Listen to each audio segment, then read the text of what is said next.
Assalamualaikum warahmatullahi wabarakatuh. Kepada yang terhormat Bapak Ibu wali murid kelas 1A dan kelas 1B dan anak-anakku yang kusayangi, pertama-tama marilah kita panjatkan puji syukur kehadirat Allah Subhanahu wa taala yang mana pada pagi hari ini kita masih diberi kesehatan oleh Allah baik jasmani maupun rohani. Anak-anakku kelas 1A yang kusayangi, di sini Bu Nafisa mau melanjutkan materi agama atau pelajaran agama bab 5 atau pelajaran keempat dengan judul atau tema bersih itu sehat. Boleh kamu lihat baik di buku fokusmu ataupun di buku agama paket halaman 21 dengan tema atau judul bersih itu sehat, atau kalau di buku fokus halaman 55 ya. Di situ diterangkan bersih itu sehat. Allah sangat menyayangi kepada orang yang sangat menjaga kebersihan atau dinamakan toharoh. Bersuci itu dinamakan toharoh. Apa Bu bersuci itu Bu? Bersuci adalah menghilangkan kotoran. Sedangkan macam-macam bersuci itu ada 2, termasuk mandi dan istinja. Jika bersuci itu menggunakan apa Bu? Bila kamu bersuci menggunakan air. Jika tidak ada air dinamakan tayamum. Ya nak. Contohnya mandi.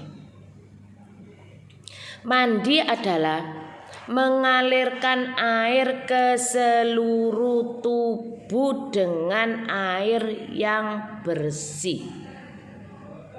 Istinja ialah membersihkan kotoran ketika kamu sudah buang air kecil atau BAB atau dinamakan beol.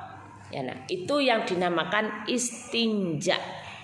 Bersuci atau menghilangkan kotoran setelah kamu buang air kecil ataupun air besar, setelah pipis ataupun BAB, itu harus disucikan, harus dibersihkan menggunakan air. Bu, jika tidak ada air bagaimana Bu? Jika tidak ada air, bersuci menggunakan batu atau dinamakan tayamum. Ya nak. Lah terus kebersihan itu sebagian dari iman, diterangkan dalam hadis Nabi, an-nadzafatu minal iman. Kamu harus menjaga kebersihan, baik kebersihan tubuh maupun kebersihan dalam lingkungan. Contohnya kalian harus mandi sehari minim 2 kali atau 3 kali. Harus sikat gigi, rambutnya juga harus dicuci biar bersih, biar terhindar dari penyakit. Ya, nah itu yang dinamakan bersuci ataupun toharo. Contohnya kalau kamu mau sholat itu harus bersih, pakaiannya, tempatnya, ya, dan semuanya. Bersih belum tentu suci, tapi kalau suci sudah tentu bersih. Lah yang dibuat sholat harus suci, bukan kok bersih saja. Maka dari itu yang bersih belum tentu suci, suci sudah tentu bersih. Itu dinamakan toharo. Diingat, bersuci sama dengan toharo. Macam-macam bersuci ada 2, ada mandi, ada istinja. Mandi yaitu mengalirkan air ke seluruh tubuh untuk membersihkan kotoran. Istinja yaitu membersihkan kotoran baik setelah buang air kecil ataupun BAB, ya, biar bersih dan suci dari najis. Najis itu ada berapa Bu? Najis itu ada 3, ada najis mukhaffafa, mughalladho, dan mutawasito. Karena kalian masih kelas 1, Bu Nafisa tidak akan menerangkan yang lebih jauh, ya. Maaf anak-anakku, yang penting kamu tahu apa Bu bersuci itu. Bersuci sama dengan toharo. Bersuci adalah menghilangkan kotoran baik dari badan, pakaian maupun tempat sholat. Bersuci ada dua intine, yaitu mandi dan istinja. Saya ulangi lagi anak-anakku karena masih kelas 1. Mandi ialah mengalirkan air ke seluruh tubuh dengan menggunakan air yang bersih dan suci. Istinja membersihkan kotoran baik setelah buang air kecil maupun air besar, setelah kencing ataupun BAB. Itu keterangan dari bab 4 ya nak, atau pelajaran 4 dengan judul bersuci itu sehat. Tata cara bersuci bagaimana Bu? Tata cara bersuci atau mandi yaitu dengan dimulai membaca basmalah. Ketika kamu mau wudhu, ya, mau mandi, masuk kamar kecil, semua perbuatan yang baik itu harus dimulai dengan membaca basmalah biar dilindungi oleh Allah dari segala macam godaan setan. Contohnya mau masuk kamar mandi harus berdoa. Bagaimana Bu doanya? Bismillahirrahmanirrahim. Allahumma inni a'udzubika minal khubuthi wal khaba'ith. Doa masuk kamar mandi atau kamar kecil. Kaki mana Bu yang didahulukan? Kaki kiri dulu. Ya. Kenapa Bu? Karena itu tempat yang jelek. Di situ kamar mandi itu adalah tempat kotor. Ya. Maka dari itu kalau masuk kamar mandi didahulukan kaki kiri biar terlindung dari godaan setan, baik setan perempuan maupun setan laki-laki. Begitu kalau mau tidur, mau maem, harus diawali dengan membaca basmalah atau berdoa.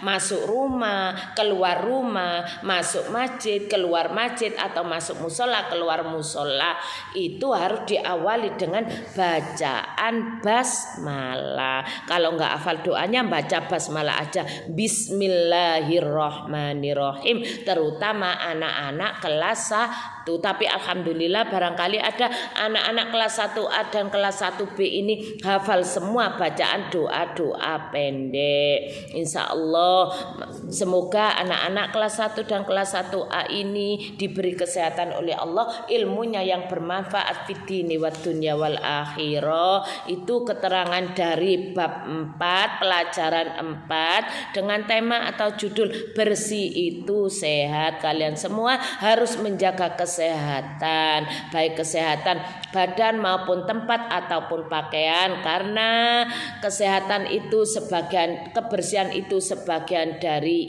iman. Ya nak, jangan lupa belajar yang semangat. Sebentar lagi kalian mau menghadapi PAS, penilaian akhir semester atau ulangan. Jika ada tugas harus dikerjakan sendiri. Maaf Bapak Ibu wali murid kelas 1, ngapunten nggih. Tolong putra putri panjenengan disuruh mengerjakan tugas. Saya tidak mau menyebutkan satu-satu.